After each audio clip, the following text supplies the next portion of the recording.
Welcome to another video where we learn about the Cohesity data management platform. I'm Alistair Cook, and in this video we're going to look at using Ansible to configure Cohesity protection for physical servers. Mostly I think of Cohesity around virtual or cloud resources, and so in my existing cluster the sources that I have for protection are Office 365 or file shares or virtual machines. But Cohesity also offers protection for physical machines, whether they're Windows or Linux. I'll take a look at that through the console in another video, but in this video I'm going to use the Ansible role for Cohesity. And in my last video we did the setup of the Ansible role for Cohesity. We installed it using Ansible Galaxy, and then we just did the retrieve of the facts out of the Cohesity cluster. This time around I want to do something more than just retrieve data out. What I want to do is to deploy the Cohesity agent to some Linux servers, and then to set up those Linux servers as sources in my Ansible and my Cohesity platform, and then actually set up a protection job for them as well. So the good news is that there's a whole bunch of demos in here for that. And so let's take a quick look at the agent management demo that we have. Here in the documentation it says that we need to set up some variables in it, and we need to set up some inventory. So what I should start with is the inventory piece. And I should start by editing the hosts file that I'm using. Now I'm using the default Ansible hosts file. Simply makes my command lines easier to work with. Naturally you can use the command line parameter in your Ansible commands for having a different inventory file. And I'm just going to list up one of my two 111.132, one of my two Linux boxes. They're just Ubuntu Linux running build 18, I think it is. Freshly built for this, up to date, and configured so that I can SSH. So I've done the standard configuration for using Ansible to manage in this case, a Linux box, where I've allowed SSH using pre-shared keys and configured the privilege escalation on the Ubuntu hosts so that the account that I SSH in with, which is a default account, is then able to sudo commands without being prompted for a password. Fairly conventional, normal things to do with Ansible for Linux. So what do I need? I have my Linux host is listed up. I also need to throw in some variables. Ansible user root I don't actually want to use. I'm going to use the built-in Ansible capability to escalate its privileges rather than SSH as root, which I don't allow. Then we've got a playbook here that has all of the configuration in it. So I'm just going to grab that entire playbook and I'm going to pop it into a text editor. That's the wrong key sequence to paste. Pop it into a text editor here. I'm a little interested that the playbook for agent management starts by removing the Cohesity agent. I'm going to remove that task. I don't think I should need to remove the agent before I install the agent on these machines. And then there's a bunch of variables at the top that I need to set. So my Cohesity cluster IP address, and these are the same variables that I set in the last video when I configured gathering facts from my Cohesity cluster. Okay, so that's allowing me to gather facts to find out what operating system is running. Become true, that's where the sudo is used to run the actual commands on the remote hosts. We use the Ansible role, and then the task we'll do is to install the new Cohesity agent on the Linux boxes. Pass some variables about how to talk to the Cohesity cluster, and that should be good. So that's going to deploy the agent to my Linux box. The next thing that I want my Cohesity script to do, my playbook to do, is to set up a source. So now we'll pop down here and see what the requirements are for setting up a source. There's a new variable in here, so there's a Linux virs type Linux. So I'm going to copy that and pop that into my hosts file.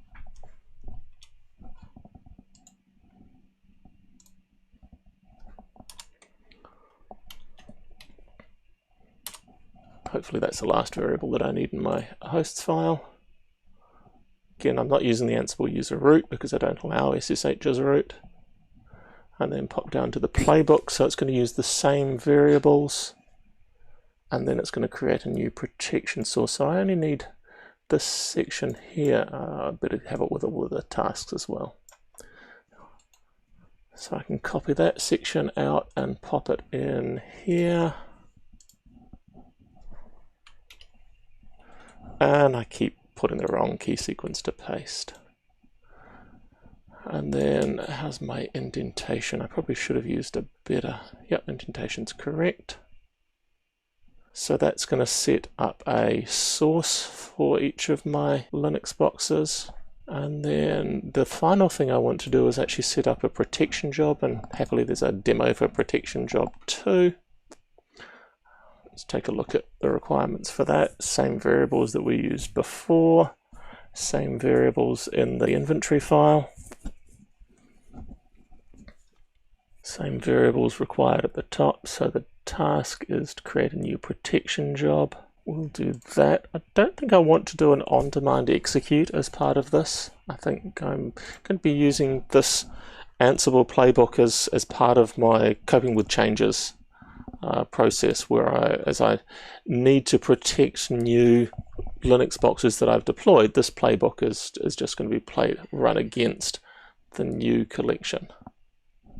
Okay, so I've got a reasonable sized starting playbook just to deploy the Cohesity agent to a physical Linux box, set it up as a protection source in my Cohesity environment, and then set up a protection job for that. So if I save that, and I want to save it as Cohesity physical.yaml.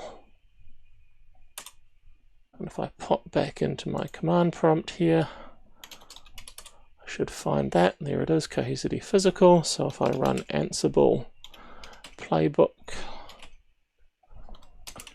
Cohesity physical.yaml, cross all the fingers that I copied and pasted correctly, and let's see how it runs through. Good. Play is running, so my YAML file is valid. Install the agent. So there's a bunch of subtasks within there doing firewall configuration, enabling firewall port for communication between the agent and the Cohesity server.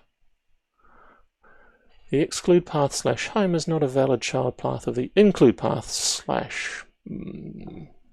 Looks to me like it is a valid part, but let's just remove all of the excludes. So let's have a look at that. We set up the job here so that there was an include of the root, there were some excludes. You know, I might want to actually back up everything on these boxes then. So if I then save that change to say remove the excludes and rerun the same playbook, you see that 5 tasks completed successfully. There were 3 changes and 1 failed. So hopefully this time there will be no fails and we will see fewer changes as well.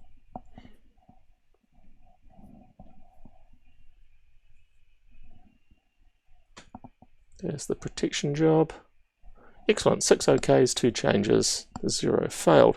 So if we take a look back into our sources console in here, and we refresh the list of sources,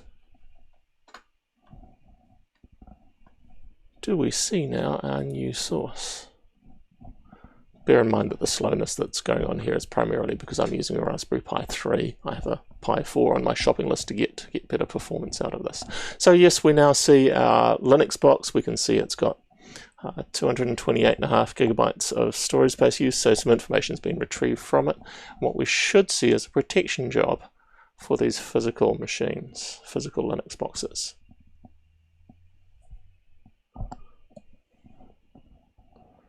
And there it is, there's a physical Linux protection job using the bronze policy, and all is good.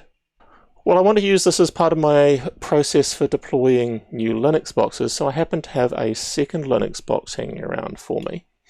And so I'm going to come in and add it to my inventory file here, 192.168.111.135 to save.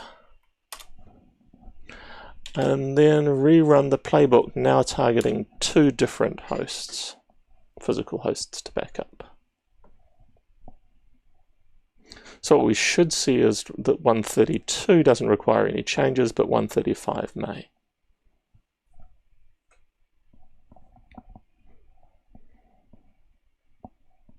Set the agent state to present, so now the install of the agent will be going on 135, so that happened successfully.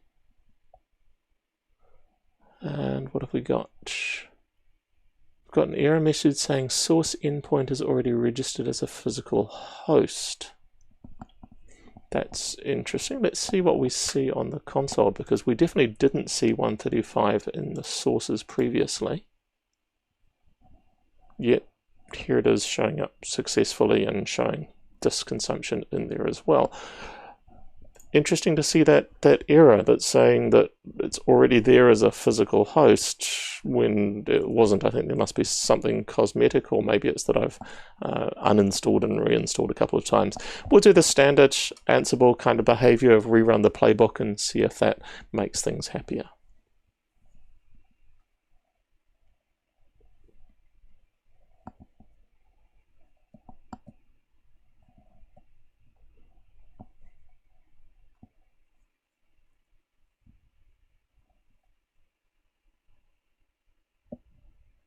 That looks better. Now everything looks nice. The only slightly disappointing thing is that we're still showing a changed equals 1 in here on the play, and every time we run this play we get something reporting as changed. And if we scroll back up through, it's this check if the firewall is enabled on Ubuntu. It'd be nice if that returned as an OK because the firewall was already enabled rather than as a changed, but it is what it is. You learn that this particular playbook will always return with 1 changed. But what we should then see is that back in our protection sources and our protection job, if we edit the protection job, it should now show us that both 132 and 135 are being protected by this physical Linux boxes. Ansible job. Edit that, look at the sources for it. There you go, both 132 and 135 showing up as sources that we're protecting with this file-based protection job. So fairly simple, fairly easy to configure this playbook to protect our physical Linux boxes, and very easy to rerun that playbook when we get new physical Linux boxes we want to protect.